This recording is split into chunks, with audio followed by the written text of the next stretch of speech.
안녕하세요, 썰매 여러분, 한솔입니다. 오늘은 여러분 제가 정말 오랜만에 몇 년 만에 정기검진을 받으러 왔는데요, 저를 처음 시각장애 판정을 해준 선생님이 계셔요.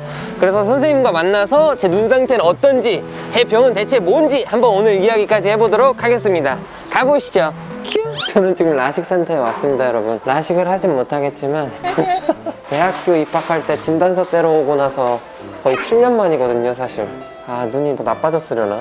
나빠질 눈이 사실 없긴 한데.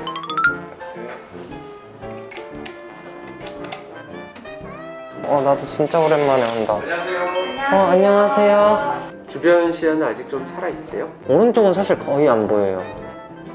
저희가 이제 레버 유전 시신경 병증을 앓고 있는데 네. 1년 반에서 2년 정도 되면은 안정기에 보통 들어가거든요. 안정기라는 게 이제 변하지 않는. 변하지 않는. 네. 혼자 이렇게 활동이 가능해서 네. 오해를 많이 받죠. 맞아요. 오해 진짜 많이 받아요. 네, 주변에서 가끔 막 고소 같은 것도 들어와요. 저 환자가 어떻게 혼자 다니는데. 네, 맞아요. 이제 특징이 잘 아시겠지만 네. 중심이 안 보이고. 맞아요. 중심이 안 보이고. 주변의 형태만 보이고. 네. 익숙한 길은 어느 정도 이제 다니실 수가 있어요. 맞아요. 익숙한 데서는 이제 다니는데 사실 초행길 가면은 진짜 힘든데, 네. 겉으로 봤을 때 뭐 크게 변형이 없으니까. 요게 이제 정상, 요게 이제 한솔 씨. 요 시신경의 색깔을 보면 이렇게 핏기, 주황색으로 이렇게 되어 있고 하얗죠.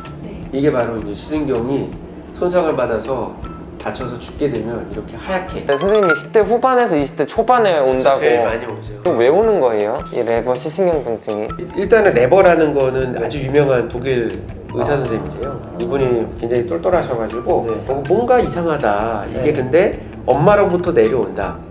그런 거를 조금 의심하게 됐고, 나중에 이게 사립체의 문제가 되는구나. 사립체라는 게 이제 에너지원이에요. 눈이 그 에너지원을 가장 많이 소모하거든요. 계속 뜨고 자극을 계속 받게 되는데, 그래서 이제 눈이 가장 치명적으로 손상을 받게 되죠. 보통은 눈으로 오셨다가 심한 분들은 근육병증도 와요. 어떤 식으로요? 근육이 이제 힘이 빠지고 심하면 이제 신경계 질환까지 다 넘어가게. 이게 시간이 흘러서 제가 눈만 안 보이게 되는데 나중에 다른 증상들이 나타날 수도 있어요? 근데 지금 뭐 10년 정도 지났는데 건강하신 걸 보면 가능성은 적어 보여요. 그렇구나. 괜히 가끔씩 내가 좀 근육통이 있었던 것 같기도 하고. 아니 근육통은 저도 있어요. 정기검진을 저 6년 만에 왔잖아요. 근데 그래도 받는 게 좋은 건가요? 정기검진은 뭐 1년이나 2년에 한 번 정도는 오시는 게 좋겠다. 그 이유가 어차피 안 보이긴 하지만 다른 병이 생길 수가 있잖아요. 저 같은 경우는 사실 처음에 원래 염증이라고도 다른 데서 했었고, 그러다가 이제 레버 시신경병증 딱 이렇게 진단을 받게 됐었는데 어느 순간 이제 한쪽 눈부터 안 보이게 됐다는 거 알았거든요. 그리고 나서 이제 뭔가 점점 더 뭐 책도 안 보이게 되고. 보통 이 병에 약간 전조 증상 같은 게 있나요? 시력 저하죠. 시력 저하인데 일단 특징적인 건 젊은 분들이 오고 많은 경우 염증으로 오해가 될 수가 있어요. 그래서 시신경염이라고 판단이 돼서 뭐 입원해서 스테로이드 치료하고 맞아요. 경험이 있고 그런 의사 선생님들은 항상 이제 고려를 하죠.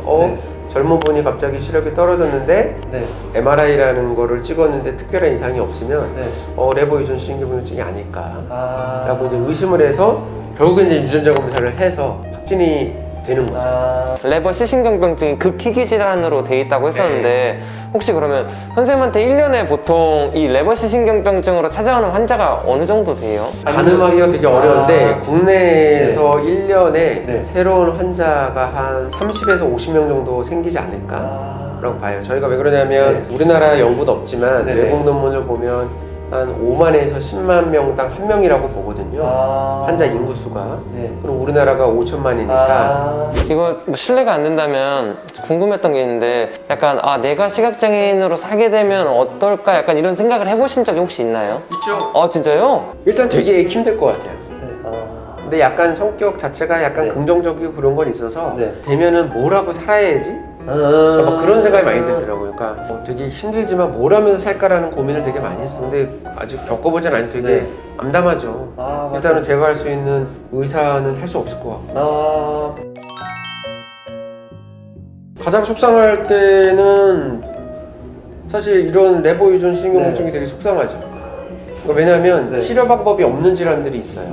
그런 분들한테 의사라는 거는 상담받으러 오는 게 아니고 치료에 대한 목표를 갖고 오시는데 안 된다라고 얘기할 때가 사실 가장 속상하고 네. 더 속상한 건 뭐 외국에선 가능한데 우리가 못 해주는 것들.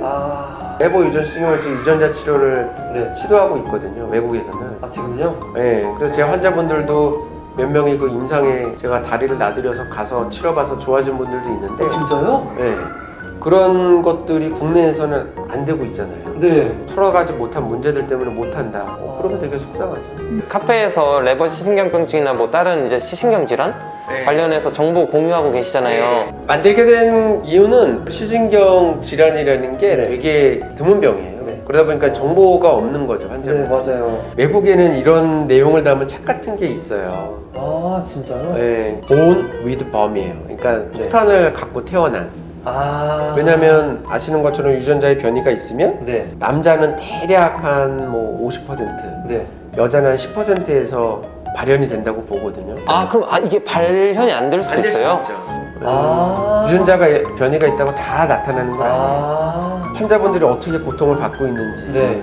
그리고 사회적으로 어떤 도움이 필요한지 아마 지내시다 보면 네. 느끼시겠지만 네. 많은 도움들이 초기에 필요하잖아요. 맞아요. 네, 갑자기 적응하기도 힘들고 맞아요. 사회적으로 더 관심을 많이 가질 수 있는 네. 그런 장치가, 그런 책, 지금 찍으시는 이제 미디어, 네. 이런 것들이 잘 활용이 되면 네. 인지가 더 올라가고, 이런 분들이 힘들어하는데 네. 또 정책이나 복지는 어떻게 도와줄까. 맞아요. 사실 이거에 대해서 뭔가 사람들이 인지했으면 좋겠다 싶어서 이런 영상들도 찍고 네. 어떻게 하면 알릴 수 있을까? 이런 고민도 하게 되고, 오해를 너무 많이 받으니까 이런 것도 오해 없이 참 사람들한테 이거에 대해서 알리고 싶다라는 생각이 저도 들더라고요.